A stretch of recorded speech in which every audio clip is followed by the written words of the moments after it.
どこやったっけ?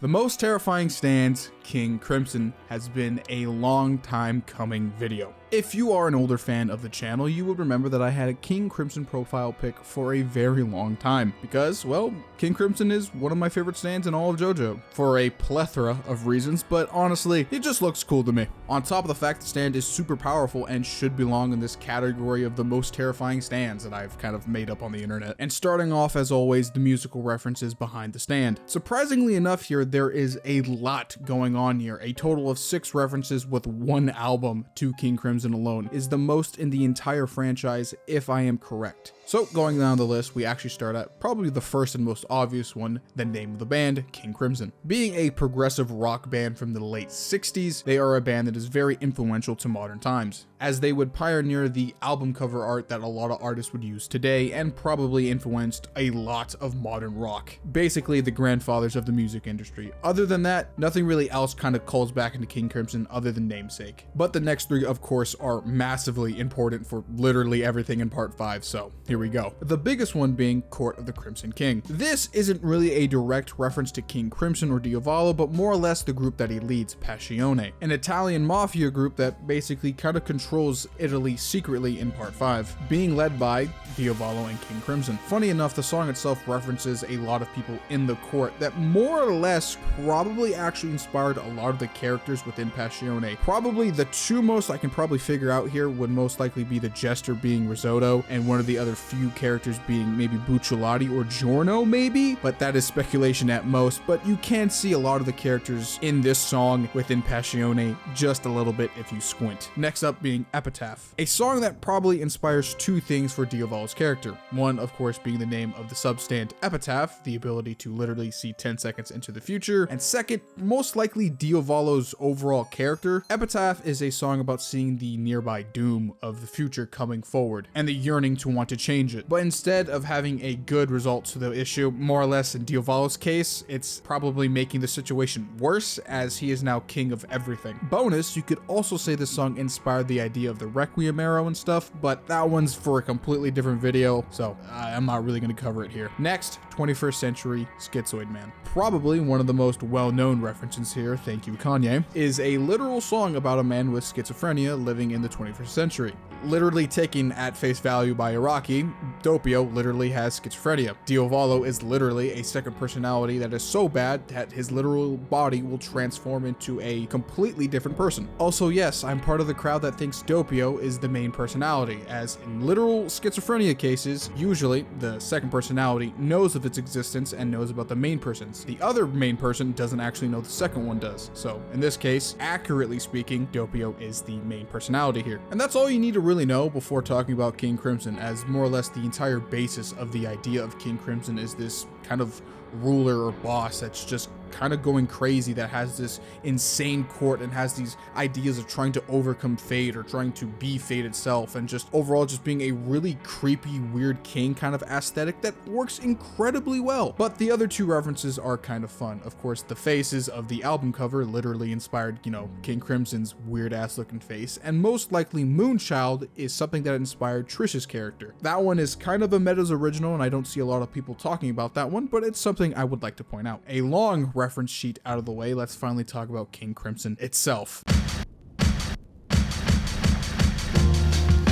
So off the bat, I'm going to explain this now. How does its ability work? As this is something a lot of people still find very confusing. So I'm going to break it down very, very simple. And if you need to figure it out again, if you don't get it the first time, just replay this part, because after a while you should get it, I hope. King Crimson has 2 abilities, his time erasure and Epitaph. Epitaph has the ability to see 10 seconds into the future. That's it, nothing more, nothing less. Time erasure has the ability to to skip 10 seconds into the future, meaning that if there was any actions during the actual 10 seconds, only their effects are left over, not their actions, as they have been skipped over, meaning that a lot of people have their perception of time erased. So more or less the idea that erasing something from the timeline is kind of wrong here, is it's more or less a lot of people's perception that is being erased, not the actual time stream, because that would lead to problems with the time-space continuum. I'm not going to get into that, but more or less that's what kind of happens. It's your perception of time being erased in those 10 seconds that is leaving a lot of effects behind, not the actions. Mind you, it is still a time manipulation feat, as time is being skipped over, not erased. There are a few bonuses with this ability as well, as Diavolo can move within this time skipping and cannot be hurt during time skipping. So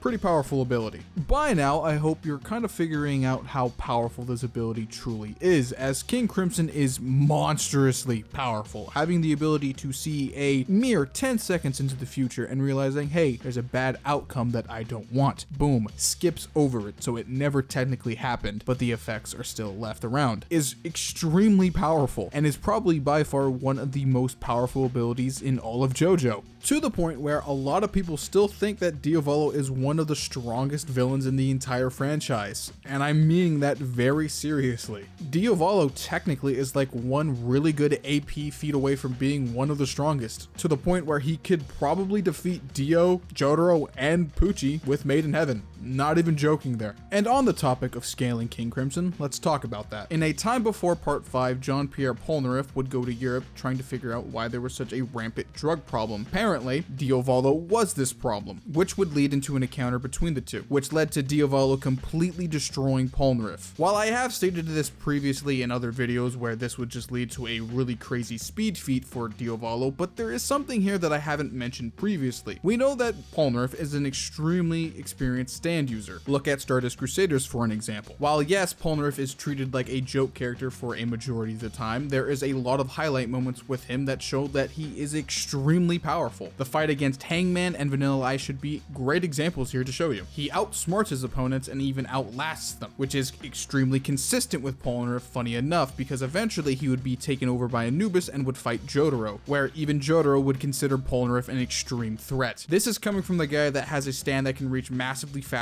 than light speeds, with city to mountain level AP. Polnareff is no joke and is an extremely powerful character. It's even alluded to in Part 5 that after Part 3, Jotaro and Polnareff would go on adventures together, meaning that Polnareff probably got stronger and got more stand experience over this time span, and then would get absolutely crushed and be disabled by King Crimson and Diavolo, on a low ball implying the fact that he at least has massively faster than light speeds. Or you could say at least bare minimum, like this is the lowest I would go, faster than light speeds. And like I said previously, he's like one good AP feat away from actually being an extremely powerful top tier in the universe. He is already, but like he's one away from being the top.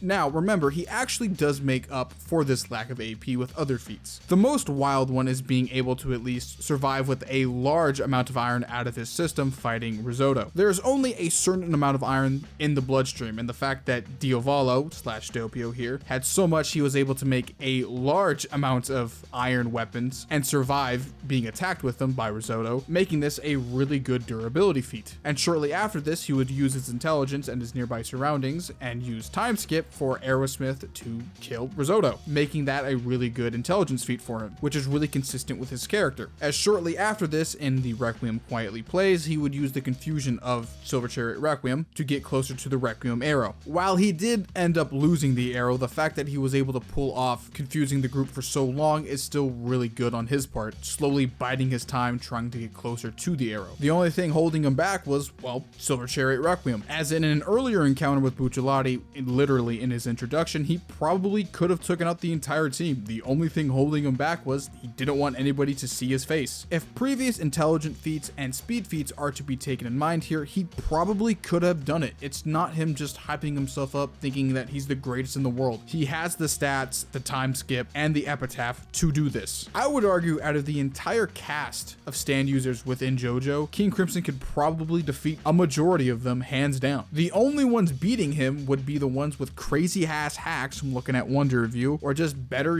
scaling, that being Jotaro and Dio, meaning that the line of error or losing is extremely small. So small, in fact, that you can probably count them all on your hands. So if you ever were to encounter Diavolo in a real life situation, or, meeting him for whatever reason, you're probably gonna die, hands down. Even a regular stand user probably doesn't even stand a chance against this guy. Time skip and precog are just that broken. And it possibly gets even worse if you know the more deeper JoJo stand lore. You see, Diavolo is technically based on Billy McGillen, or at least his condition. He is a man with multiple personalities. And to cut a story short, at one point all of his multiple personalities merge into one perfect personality, I guess is the best way I can quote it, making this kind of super character that was radically different from the main one for some time with Billy. And thanks to part 8 to Julian, we know that if a person were to go through a crazy resolve change or a crazy life circumstance thing happening with them, a stand evolution or a stand change can occur where maybe a new ability forms, of course being an example here being Soft and Wit Go Beyond. And even previous to part 8 that we know that act stands, or maybe even a change in power, that being an example here would be Jotaro Kuja with Time Stop being in an extremely pressured situation, losing his loved ones and his